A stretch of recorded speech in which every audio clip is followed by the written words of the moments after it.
안녕하세요. 짜영입니다. 5월 또 증시가 시작하는 5월 2일 월요일입니다. 자, 5월에 있어서 가장 중요한 이제 이벤트가 남아 있는 것 같습니다.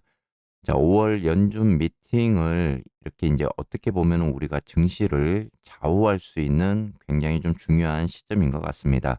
이렇게 연준 미팅을 남겨두고 우리가 어떤 예측을 할 수 있는지 한번 여러분들께 말씀을 좀 드려보려고 합니다. 자, 이번 주에 이제 며칠 있으면 연준이 이렇게 50bp 기준금리 인상 및 양적 긴축을 공식화하는 발표가 있을 예정입니다. 이미 이러한 정책 결정은 이미 어느 정도 시장에 충분히 반영된 그런 상황이고요. 이렇게 인플레 압력이 추가로 확대되지 않는다면은 75bp 인상 및 연내 MBS 직접 매각 가능성은 낮아질 듯 합니다. 또 이렇게 연준이 인제 소화 이후에 4월 CPI가 3월 물가 정점론을 지지할 시에는 금융시장이 다소 이렇게 안도할 가능성이 생기게 되고요. 그로 인해서 5월 증시가 반등할 가능성도 보이고 있습니다. 이번 주 연준에서는 50bp 0.5% 기준금리 인상과 가능한 이른 시점에 월간 최대 한도로 이렇게 950억 달러에 도달하게 될 양적 긴축 발표를 하게 될 것 같습니다. 이러한 정책 결정은 이미 지난 회의록에서도 밝혔고요. 또 연준 인사들 발언을 통해서 이미 금융시장 내에 어느 정도 이렇게 컨센서스로 자리를 잡고 있습니다. 자, 시장 가격 변수들도 이렇게 이제 전망을 미리 반영을 했고 또 선반영적인 그런 부분들이 굉장히 많이 들어가 있습니다. 그렇기 때문에 이번 정책 결정 자체가 이렇게 뭐 매파적인 쇼크나 또는 비둘기의 서프라이즈를 제공할 가능성은 낮겠지만은 그래도 우리가 이제 주목해서 관찰해야 될 그런 쟁점 중에 하나가 될 것 같습니다.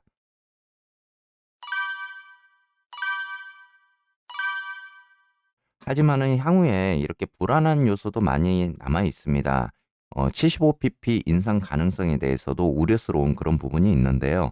우리의 이제 기본 전망은 5월과 6월 이렇게 각각 50pp 0.5% 인상이지만은 이렇게 75pp 이상의 자이언트 스텝 우려는 계속적으로 시장의 압박이 또는 불안감이 계속될 것 같습니다.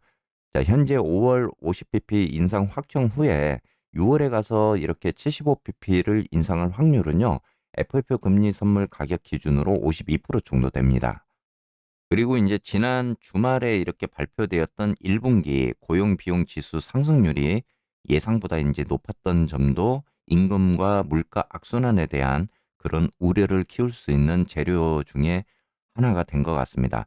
자, 2019년 말부터 현재까지 업종별로 이렇게 고용 비용 지수 상승률을 비교를 해보면은 도소매업 같이 인력난이 이렇게 두드려졌던 업종이 인건비 상승이 좀 두드러지는 그런 모습들을 보여주고 있습니다. 하지만은 인제 중국이 이렇게 봉쇄가 장기화로 가면서 중국 4월 제조업 PMI가 크게 떨어졌습니다. 세계 경제 약화 경로로 이렇게 인플레 완화 요인이 될 수는 있겠지만 또 공급망 정상화의 지연 또는 악화적인 그런 요인이 될 것 같습니다. 하지만은 당장 이렇게 75bp 인상이 고려되지는 않을 것으로 이렇게 판단이 되고 있고요. 추후에 인플레이션이 3월 정점이 아닐 경우에 대응 옵션으로도 남겨둘 여지가 보입니다. 이러한 금융여건 긴축은 수요 둔화 및 인플레이션 완화로 연결될 수는 있습니다. 자, 한편 75bp 인상 가능성에 대한 힌트는 이제 우리가 다음 주 5월 11일 정도에 있을 4월 소비자 물가지수 CPI가 공개가 되면은 무엇보다 좀 더 명확하게 이렇게 우리가 확인을 해볼 수 있을 것 같습니다. 이렇게 이제 4월에 CPI가 3월 물가 정점론을 지지를 해준다면은 금융시장은 안도할 가능성이 커집니다. 인플레이션 방향이 이제 불확실성이 크고 정상화까지 가는 그런 긴 여정이 남아는 있지만은 이렇게 4월에 CPI가 3월 물가 정점론을 지지할지 여부가 단기적으로 이렇게 증시에 굉장히 좀 중요한 그런 시점이 될 것 같습니다.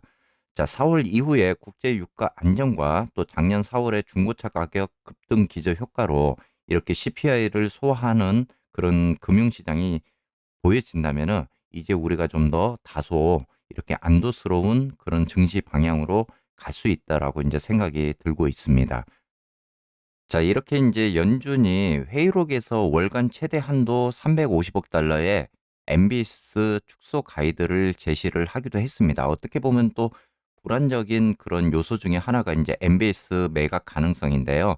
이렇게 이제 연준이 MBS 직접 매각을 시사를 할 경우에 주택 시장과 경제 전반을 상당히 위축시킬 수 있기 때문에 연준 입장에서도 신중하게 판단을 하고 있을 것 같습니다. 전체적으로는 이런 악재적인 부분이 어느 정도 이제 소화가 되는 그런 부분들이 발표가 된다 그러면은 이제 5월 시장은 우리가 한번 반등으로 가는 그런 시장으로 좀 좋은 흐름이 나올 것 같습니다. 자, 여러분들 뭐 아무쪼록 이제 연준 미팅이 며칠 안 남았습니다. 그리고 이제 소비자 물가 지수도 다음 주 정도 이렇게 이제 남겨놓고 있는데요. 그렇기 때문에 우리가 좀 이런 지수들 그리고 악재적인 이런 선반영에 대한 부분들을 좀 긍정적으로 한번 좀 생각을 해보자면은 5월 시장에 있어서 우리가 조금은 웃을 수 있는 그런 시장이 되지 않을까도 이렇게 조심스럽게 생각을 해보고 있습니다. 정말 중요한 길목에 서 있는 5월 시장인 것 같습니다. 자, 여러분들 이제 오늘 한 주가 시작되는 월요일인 만큼 또 화이팅 하면서 우리 긍정적으로 한번 희망 회로를 굴려보도록 하겠습니다. 자, 오늘 하루도 즐거운 하루 되시고요. 저는 오후에 라이브로 여러분 찾아뵙도록 하겠습니다.